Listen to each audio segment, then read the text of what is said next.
Hi everyone, welcome to episode 4 of Booze and Art. Today I will be talking about two of my favorite things, mezcal and boobs.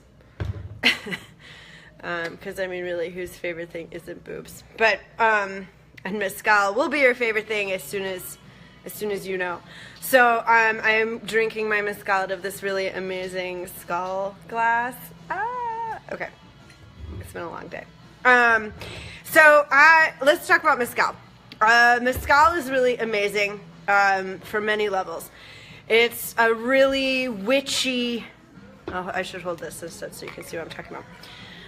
It's a really witchy, amazing spirit that originates in Oaxaca. There are 9 states in Mexico that are able to make mezcal. There's only 5 states in Mexico that can make tequila. But tequila you can always kind of think of as a type of mezcal. Tequila is made out of only one type of agave called the blue agave. And agave basically looks like a crazy aloe plant. It's in the same family. And mezcal can be made out of, there's at least 20, I can't remember the exact number. All my mezcal friends are going to be mad. But there's at least 20 different types of agaves that are recognized as being made out of, are being used to make mezcal. So there's a huge, much more variety that can be used as the raw ingredient. So how do you make it? Basically you take said agave, which looks like some crazy giant aloe plant. Some of them are tall, some of them are short, some of them are as big as people, some of them are super tiny. They're come in all different shapes and sizes. So you take said agave plant, you chop all of its leaves off, so you get to something called the piña. Piña is like a, it kind of looks like a kind of conical coconut in a way, without if you unhusk it, you know. So it's like the heart, or like an artichoke heart. So it looks like an artichoke heart, but big. So you take that thing and then you have to cook it. So what do? They dig a giant hole in the ground. They put stones down, and then they put a bunch of wood down. They basically build an internal oven, put all the piñas on top of that, light it on fire so that it becomes like coals and ember, and those coals and ember slowly cook those piñas, and then you put a earth on top of that, so you cover the oven, the ground oven, and then you let it cook for a couple days. So the piñas get really nice and not only cooked but smoked, and so there's a lot of flavor already going into the raw ingredient. So then they take it and they put it in this thing that looks like it's a mill essentially, except it's a little donkey or a horse that's attached to a big millstone, and it goes round and round, and it crushes the little piñas up, big piñas up, so that they become pulp. And then you take that and then you put it either in a large wooden open vat for open fermentation. Open fermentation means you let all of the local yeasts and bacteria kind of in there, and so you get a terroir of sorts from the environment, and that's what aids in your fermentation. So you get another flavor added in from there. So after that you take it, and then you all of that pulp rises to the top. So they take out all the pulp, and then they put that liquid, the fermented agave, cooked agave liquid, into the still, into a pot still, and then they distill it. That's mezcal. And so it's this really crazy, magical thing, because it's I've never had 2 mezcals that taste the same, even though they can be made out of the same raw ingredient, but the mezcalero, the person that makes it, the distiller, can always add their own touches as to how they use the distillation, what that fermentation vessel is. So whether it's certain types of wood will impart certain types of flavors to it. They can be also fermented in plastic barrels, you know. So there's a whole variety of things that will impact those flavors, and every distinct Palenque does it their own way, which is amazing. So what I have right now is a wonderful little company called Benacin, and they are located in Oaxaca in the San Juan del Rio region.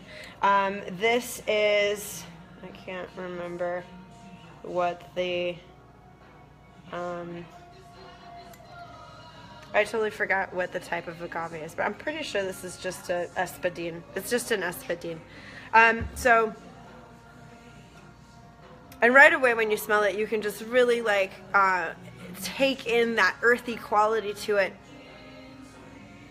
And it's just, it's got honey, it's got like soil, but you can smell the smoke, you can smell the cooked quality to it.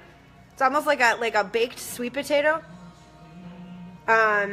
And then there's kind of this floral element to it too, which is really nice, like honeysuckles, and like rose potentially, and like pineapple, I don't know. So you get it. So there's a lot of components that are already in there. And as far as the taste goes,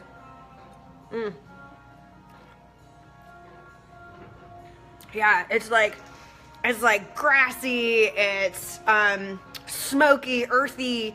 It has like a cannabis kind of quality to it. Weirdly, it has like that kind of cannabis oil sort of flavor. Anyway, it's amazing, and that's just one varietal, right? And you can make cocktails with it. Like it's, Victoria agrees. You can make cocktails with it. She's a fan of Mezcal Negronis, Mezcal Manhattans. It is just very, very versatile. I particularly love it neat, because you can really get like a flavor to it. So just as a side note, so a dear friend came over and the other day, and we drank a bottle. There's 4 of us. We drank a bottle of this, the entirety of it, in one evening. Like over a good 5 hours. And it's not, honestly, I was fine the next day. Like, not super great, but like way more fine than if it would have been like a bottle of whiskey. It has its own drunk to it that's like a high rather than like a drunk. So you just feel like buzzed and up rather than like sloppy and crazy.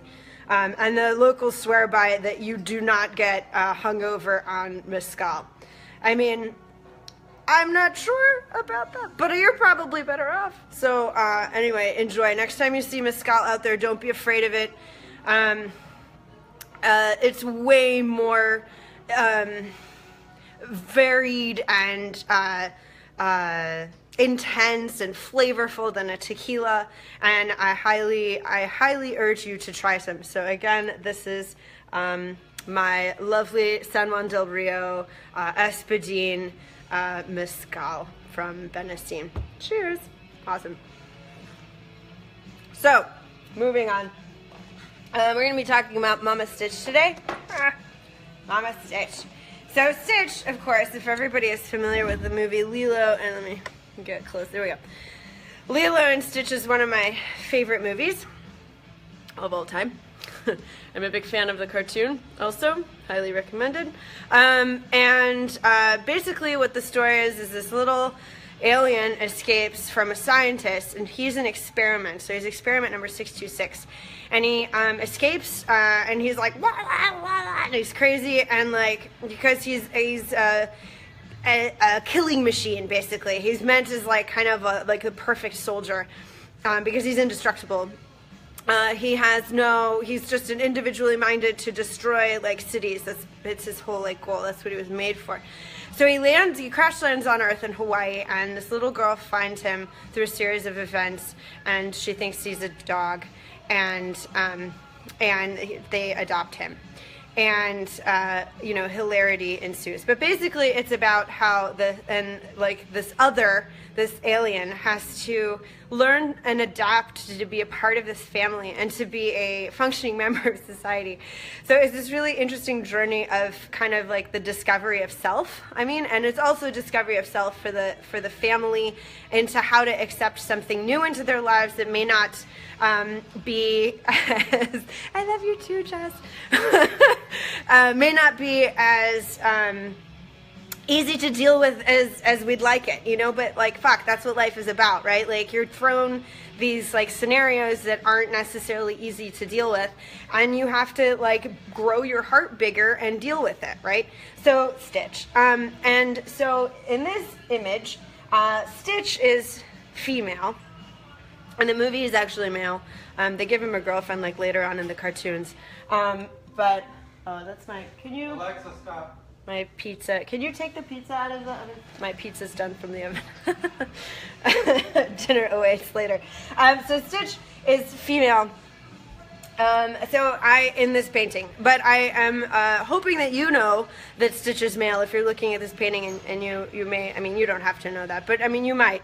And then you're like, oh, but Stitch is a dude. Like, why does he have boobs? Well, you know, because that's what you would think. So I deal.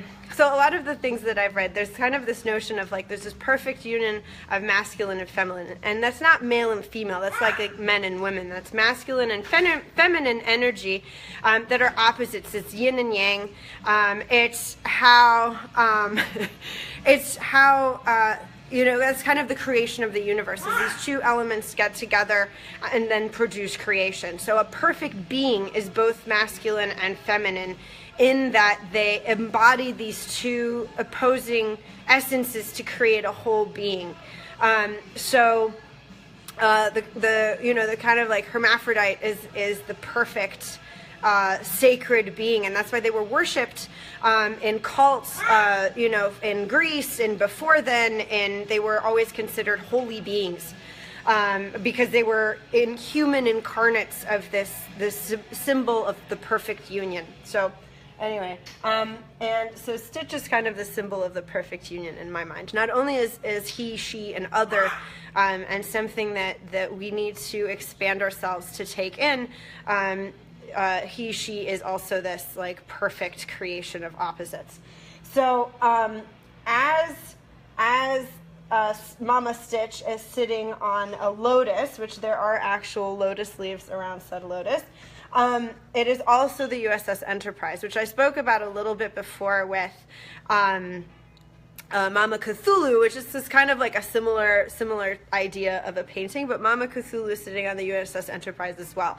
I consider the Enterprise as kind of the harbinger of the future, and like what I hope, you know, that like whole like this is what the liberals want us the future. I mean, it's like I hope the USS Enterprise is the future. I hope that is the future we can go to, because here's why.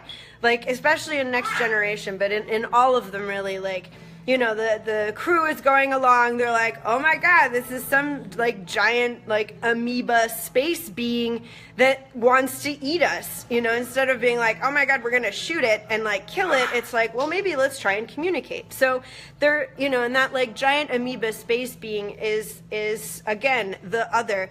The dark feminine is always the other, the thing that we don't see, the thing that we're afraid of. It's our shadow. And instead of trying to just shoot it and destroy it, there's always an attempt at communication first and foremost, just trying to figure out its intentions as opposed to assuming that we know what those are.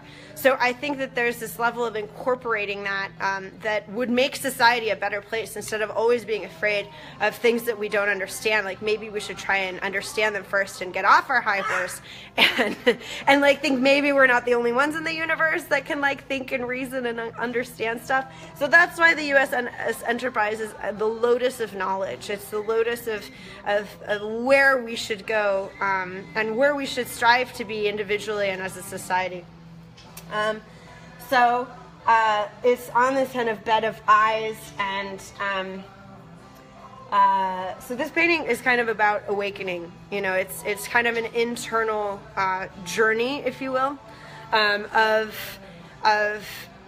bringing these things together into one place. So it's in like bringing together the symbol, the union of the opposites. It's understanding that in order to bring in things that we are uncomfortable with, we have to open our hearts and open our eyes. And as we open our eyes, our third eye, our kind of knowledge and wisdom center will grow along with it, and we will see bigger and bigger things and wider horizons.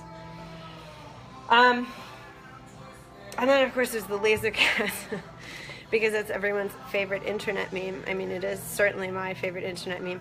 And, you know, it's like lasers, like there's, so, they're so not dangerous. So, there's the Tibetan dagger, and there's also the Tibetan like symbol of the oh my god, lightning. And both of these things are used kind of in Tibetan Buddhism as ideas that like cut across your attachments to things. So I was thinking of the cat lasers as like, you know, piercing into your soul and like cutting off your attachment to things that are holding you back, you know, because it's all about like letting go of those things, healing and letting go of those things in order to step into your voice and step into your power. And the laser cats do that. You know, they help you cut through your materialism and your past, and you know, help you move into the future as a fully realized being. So the rainbow pussy in the background, I use rainbows, and that's what that is. It is actually a rainbow pussy, because she has one here too. So, that is, the birth canal is birthing into this new awakening, and rainbows, of course, everything, everywhere around you is a rainbow. You know, the whole, like, visible spectrum to our eyes is rainbow. So literally everything we see are rainbows, or some version, or some aspect, or some part of a rainbow. So everything has to be rainbow, always. And so boobs. Why boobs? Why does everything I paint have boobs? And sometimes multiple boobs, sometimes very large boobs, and perky boobs, you know, heavy metal boobs, like all sorts of things. Why? Because I can't stand the fact that there's such a huge disparity of sexualization and non-sexualization, and like the whole free the nipple thing, the whole not being able to nurse in public thing.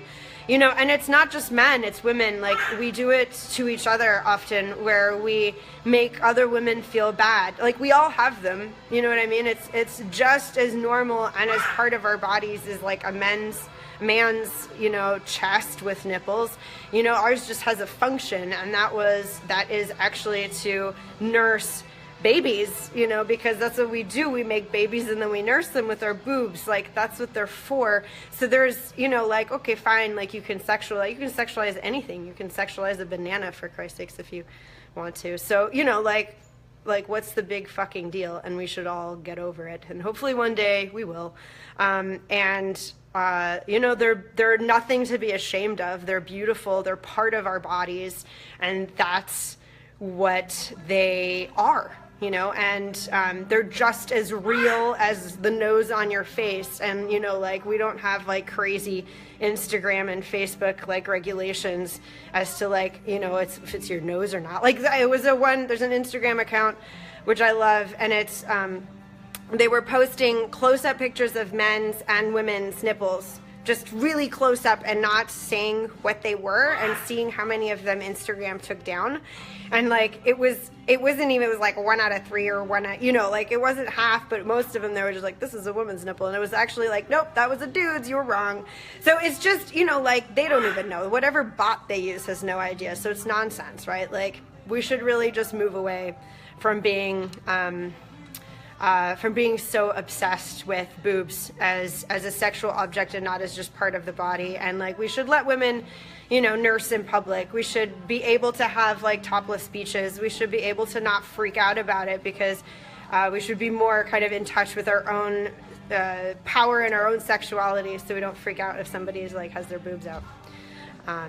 So that was my tirade on boobs. And I love painting them. They're absolutely wonderful to paint, because they're so like round, and you know, it's like when you learn how to paint, one of the first things they teach you is like how to paint like a round object. You know, it's like the shadow goes under here, and the light comes from this direction, and then there's these like middle tones, and then, you know, and boobs have all of those things happening in them twice, because you have nipples and boobs. So it's this wonderful, totally luscious, yummy thing to paint. So I like painting multiples of them. Yeah, so there you go. So today, thank you for joining in. Today was all about, brought to you by Mezcal. Cheers. In really awesome Mezcal glasses. So Mezcal is amazing. Please have some. Anyone out there, go and try every single one you see, because I swear to you, they are all different.